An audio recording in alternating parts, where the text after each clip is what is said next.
เกิดเหตุด่วนที่เมืองหลวงพระบางไฟไหม้ลามปาเขตภูเขาเขตบ้านม่วงคำเมืองจอมเพชรแขวงหลวงพระบางหุนแหงงานนี้เกือบไหม้หมดหน่วยภูกับทักทายสบายดี FC ทุกท่าน FC ทุกคนมาพบมาพ่อกับค่อยเจเบาลาวในซ่องความเสื่อมื้อนี้มาพบมาพ่อกันอยู่ที่ภาคเหนือของประเทศลาวเมืองหลวงพระบางเจอมลพิษ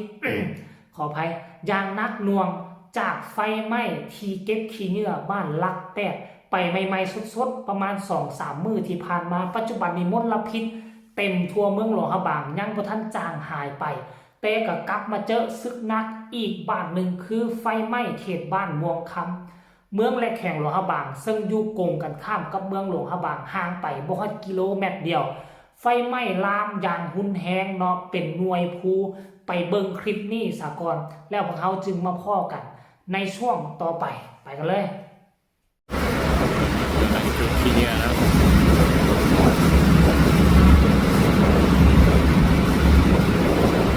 อยู่แก้วน้ำหอมสบาย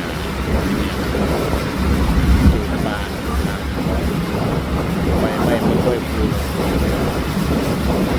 สดๆกันเอาเต็มที่นะเห็นการทำเลยเห็นไทยเห็นนาอยู่อะไรกัน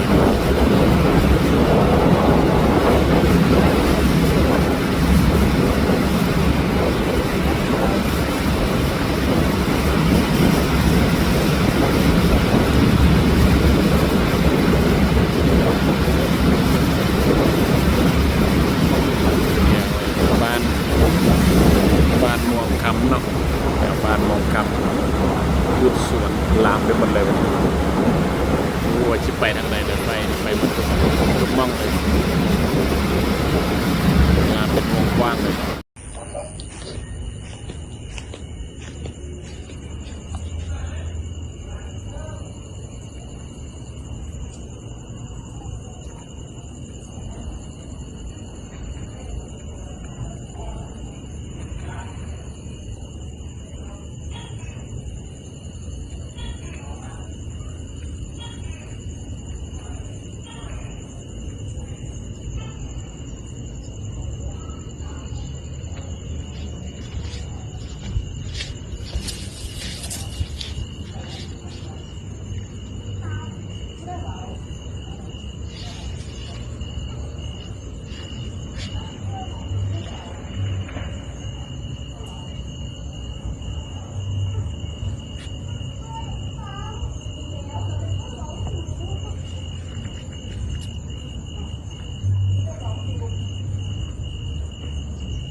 เนาะอันนี้กับภาพ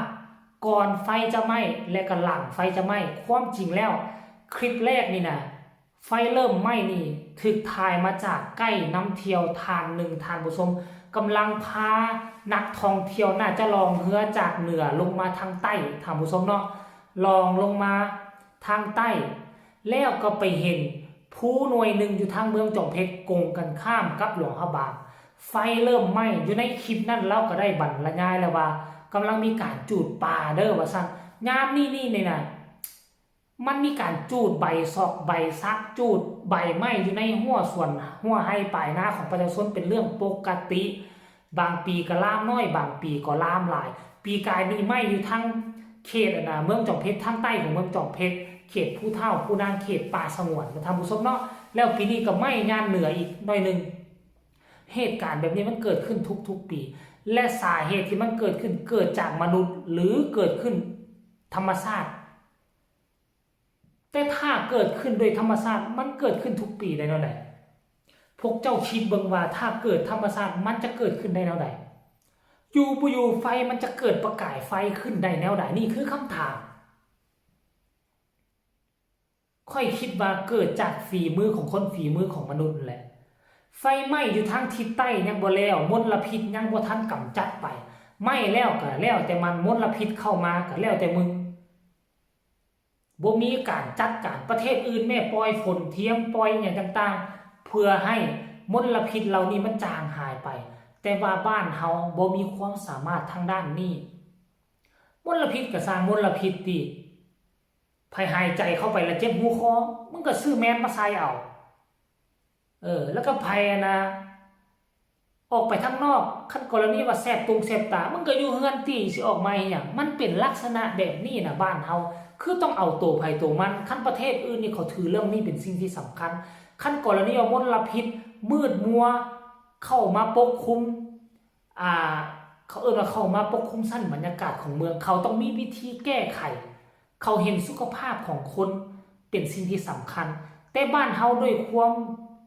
ว่าความรู้บ่สูงเขาก็เลยบ่ฮู้ว่ามลพิษแบบนี้นี่มันมีผลกระทบต่อสุขภาพและร่างกายคือจังได๋มันมีผลกระทบฮอดตึกอาคารบ้านซองตึกเก่าตึกแก่ตึกมรดกโลกแนวใดคือเขาบ่ฮู้บ่มีข้อมูลแล้วก็บ่ฮู้เกี่ยวกับเรื่องนี้เขาก็เลยบ่พากันออกมาจัดการคันสิว่าแล้วคันสิว่าปึกก็บ่แม่นได้เขาก็เรียนจบมาสูงก็มีเนาะท่านผู้ชมเนาะและซ้ำบ่นำน่ะมื้อวานนี้ยังมาเกิดไฟไหม้ตอนมันเกิดขึ้นน้อยๆน่ะคิดทำอิฐคือมันเกิดขึ้นน้อยๆหั่นน่ะบ่พากันไปดับตกตอนแรกมาฮอด 7-8 โมงแรงปาโถลามเกือบเป็น1กิโลแล้วไหม้ตั้งแต่ตีนภูลามขึ้นไปจนฮอดหัวภูเบื้องขวามือทางด้านเทิงเป็นบ้านม่วงคำทางใต้มือนี่น่าจะเป็นสิเสื่อมต่อเข้าเขตผู้เฒ่าผู้นางห่างจากตัวเมืองโลหะบางบ่ฮอดกิโลเมตรถ้าฮอดก็สิมันประมาณกิโลเมตรนึงนี่แหละห่างจากบ้านดอนแล้วเป็นหยังจึงปล่อยให้มันเกิดเดี๋ยวนี้จุดเล็กๆน้อยๆเป็นหยังบ่พากันไปดับแล้วมันกลายเป็นจุดใหญ่จนไหม้หน่วยภูแบบนี้แล้วทุกคนก็นิ่งเฉยหรือว่าพากันไปดับเป็นหยังคือบ่เฮ็ดคือไฟไหม้ภูสะเหลาอยู่ทางเมืองปากเสอยู่ทางเมืองจำปาสักแขวงจำปาสักเขาเจ้าเกณฑ์กันพนักงานรัฐนี่นะกินเงินเดือนประชาชนกินเงินภาษีประชาชนเกณฑ์กันทุกหน่วยงานทั้งทหารตำรวจพนักงานทั่วไปองค์การปกครองช่วยกันไปดับภายในคืนเดียวดับเสร็จเม็ดเสร็จเรียบร้อยอันนี้ทั้งโลหะบางนี่มือทับบิดเขาบ่ดับดอกคือปีกายนี่ไฟไหม้อยู่ป่าสงวนทางใต้ของผู้เฒ่าห่วงน้ำเนาะทางสิไปบ้านจานเขตบ้านปั้นหม้อรอไห้เห็นอยู่ไหม้ไป2-3คืนพุ่นประมาณคืนที่2คืนที่3จึงพากันเกณฑ์ไผ่เกณฑ์พ้นไปหับเพราะอีหยังฮู้บ่เพราะเขาอยากให้เกิดมลพิษต่อเมืองมรดกโลกและจะบ่ให้แขกเข้ามาเที่ยวสิแม่นแล้วนั่นหั่นแหละท่านผู้ชมเนาะทั้งที่หน่วยงานสิ่งแวดล้อมก็มีหน่วยงานหยังก็มีแล้วเป็นหยังคือบ่พากันนิ่งติ่งให้มันไวกว่านี้เพื่อความปลอดภัยของประชาชนและที่สำคัญเพื่อความปลอดภัยของแค่คนที่มาพักอาศัยอยู่เมืองโลหะบางปากของคนมันไวทุกมือนี่มันมีโลกโซเชียลอยู่ในมือถ้าเกิดอย่างขึ้นมาถ้าองค์การปกครองท้องถิ่นบ่นิ่งบ่ติ่งภาครัฐบ่ติ่งมันก็สินางพิมพ์ส่งไปให้ประเทศมันเขาก็สิพากันยกเลิกทัวร์เป็นละเนระนาดเนาะท่านผู้ชมเนาะเอาคลิปนี้ก็เอาเรื่องราวไฟไหม้อยู่ทางม่วงคำเมืองจอมเพชรแขวงโลหะบางมาฝากมาต้อนกันเพียงสำนี้ฝากทุกคนกดไลค์กดแชร์กดติดตามเพื่อจะพลาดในคลิปต่อไปที่สำคัญจะกดข้ามโฆษณาพบกันใหม่ในคลิปหน้าสำหรับคลิปนี้สบายดีบ๊ายบาย